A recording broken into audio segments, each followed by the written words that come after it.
Hello there, Ray here, and I'm joined by Cheater Codes as well as Eagle Eye, both members of the Protect server. Hello. Hello and welcome. Today, guys, we got something real special. We're going to show you some really simple ways to break Bedrock in survival. And we have cracked the code for Bedrock breaking. We figured out a way that makes it 100% reliable to break a Bedrock, so you don't have to worry about placing in tons of TNT and never having that Bedrock break. With these new methods, it will be 100% and you guys will be very satisfied. And Impulse SV is actually trying to break Bedrock on the Hermitcraft server and make diamonds. It's part of his new shop that he has on there. So hopefully with these new techniques, he can break tons of Bedrock and gain tons of diamonds.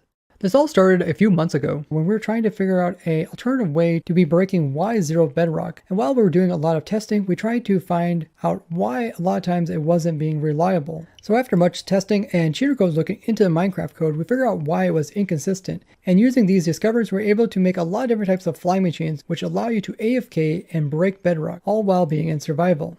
Now today we won't be going over the flying machines, that will be shown in a separate video in the future, but we will be going over some simple ways to do it in a survival world. This first design, I believe, was originally by New Cake, and the way it works is by placing a TNT on this redstone block right here. After you compress yourself with the trapdoor, while you're underneath, you put a TNT up against the side of this piston, which will place it on this block. Then you have to spam click with a piston to try and replace this one. So it doesn't always work, but if we get lucky, see what happens here. Put down the TNT, and then spam click with the piston. And since it's facing up, you know it worked this time. And while it did work this first time, it doesn't always work. If you're going to use this method, you do want to bring a bunch of backup TNT. So because it was so inconsistent and so many people were complaining about just having a lot of difficulty and trying for hours just to break a few Bedrock, Cheater Codes looked into the code, and you want to go ahead and kind of explain what you noticed? Yeah, so it appears that the blocks are broken in a basically random order. It's not entirely random, but it's very location dependent and hard to predict.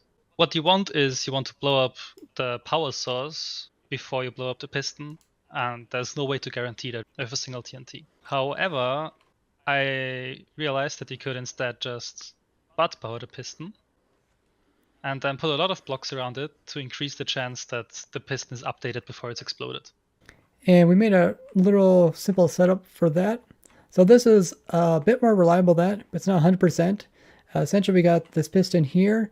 It is butted by this lever, which is powering this block, and it's updated and extended.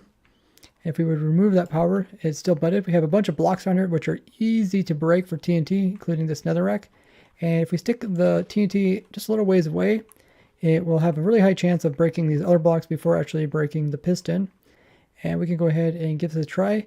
We don't need to be in like a nitro mode or anything. We can stand up really close to this and just shift click up against this trapdoor here. Okay, it gets ignited. I'm just gonna spam click on this trapdoor.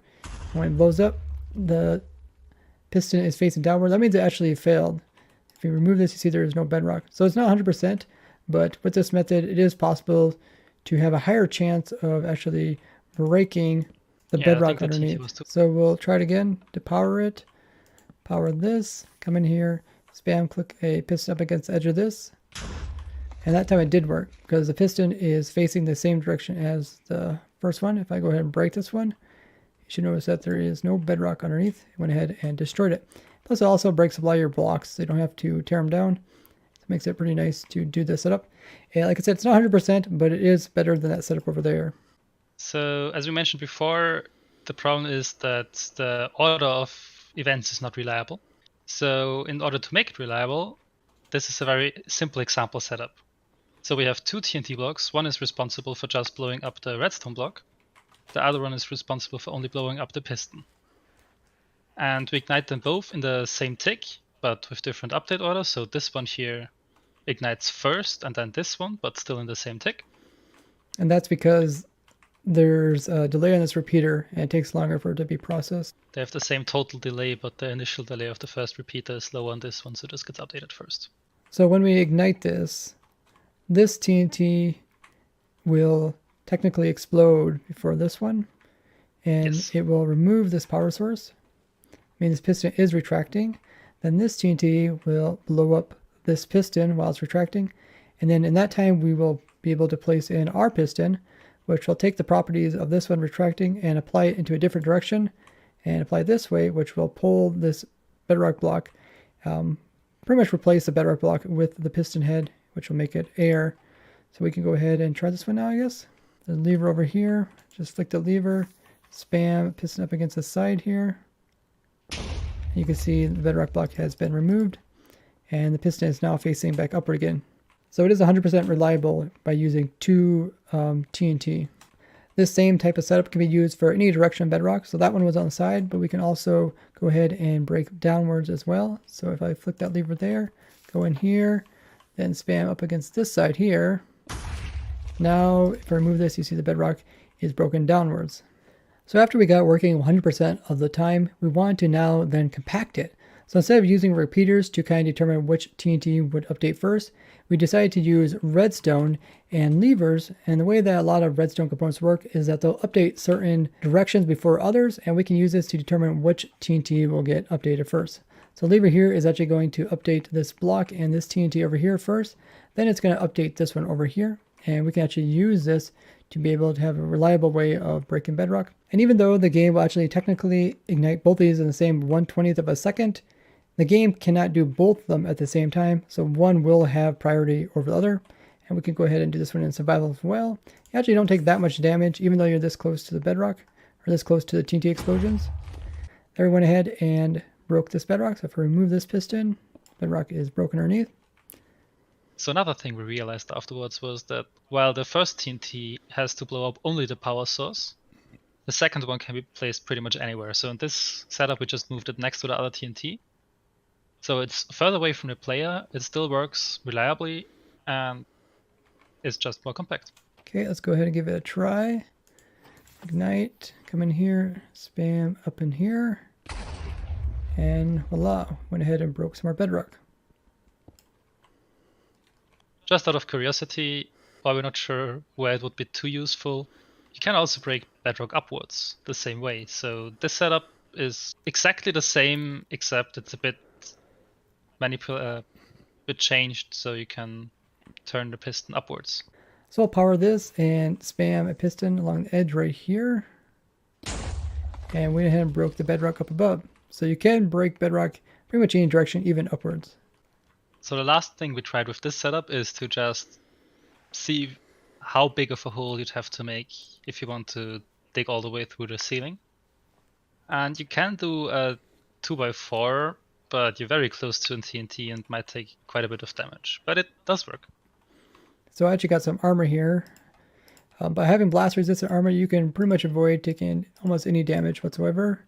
And we are in hard difficulty. So we can flick this lever, go in here, spam up here where this trapdoor is. And yep, we went ahead and broke the bedrock. So if we remove this, see there's now a hole there. So yeah, you can do this, and by kind of moving this back and forth and rotating it, you're able to make a 2x4 hole all the way down through the bedrock. This contraption here, I believe, was first done by Fallen Breath. It works pretty much the same way that the rest of them do. Have these two blocks in the middle, which divide the TNT so that the power source can be destroyed before the piston. What you're going to do is you're going to compress yourself like this. You'll get your piston ready, and when you flick that lever, you're going to want to slide over a little bit to spam click right under here. And if you're doing this in survival, you take about a heart or two of damage. There you go, guys. Put a hole into the ground. So his technique uses the same concept that we came up with by dividing the TNT, so it's 100% reliable, which we've been working on for several months now. So in this final design here, it is quite easy to see what's going on. We have a lever, which is powering this TNT over here, and then the lever is going and powering this block, and then powering this one. One thing we noticed is that we don't have to have like obsidian or any block that won't be able to be blown up. We can use blocks that can blow up, and that's what we got in here. So anything with the kind of high blast resistance will work fine, like cobblestone. And we got the trapdoor over here. Player can stand here. So we can do this in survival. You just flick that lever there, go underneath the trapdoor and spam up here and place in that piston. So if we go ahead and remove this, you can see it works. Makes a nice little hole. So it's a very easy and simple to understand setup.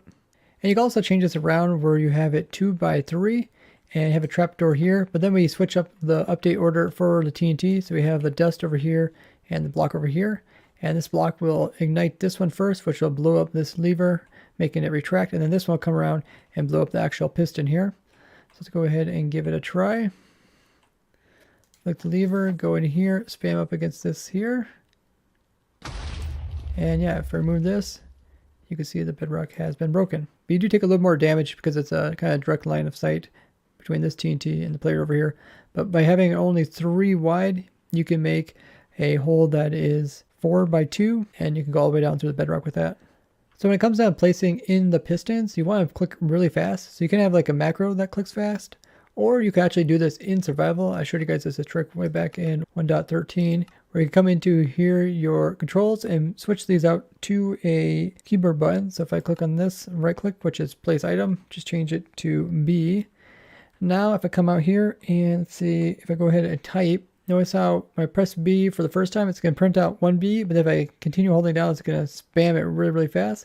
It does the same thing for placing blocks. The first time you hold down the button, it's going to place down 1, and then it's going to start spamming really fast. Notice how fast I can make that lever go back and forth. So we can do the same thing with placing in a piston. So we hit the lever, hit the trapdoor, come in here and spam B up in this corner here, and then it's going to place in the piston, and just like that, we can break bedrock in survival without even needing to use a macro or any kind of auto clicker. Some really easy ways to break bedrock in survival. You can use this in whatever locations you want to. You can also use it for any other type of non-destructible stuff like end portal frames and stuff like that. Big thanks to Cheater Codes as well as Eagle Eyes for helping out during this testing. And if you guys would like to take part in future testing, we do them every Wednesday and Friday. We open up a server where we do testing of the newest snapshot with the viewers. So make sure you follow me on my other social media so you get notified of when that starts. And Eagle Eye has his own YouTube channel. You guys can check it out. He has a lot of technical Minecraft stuff there. And you can find Cheater Codes as well as all the other Protect members over at the Protect Discord, which is linked below. Thank you guys for watching, and we'll see you guys in the next one. Bye-bye. Bye. Hey.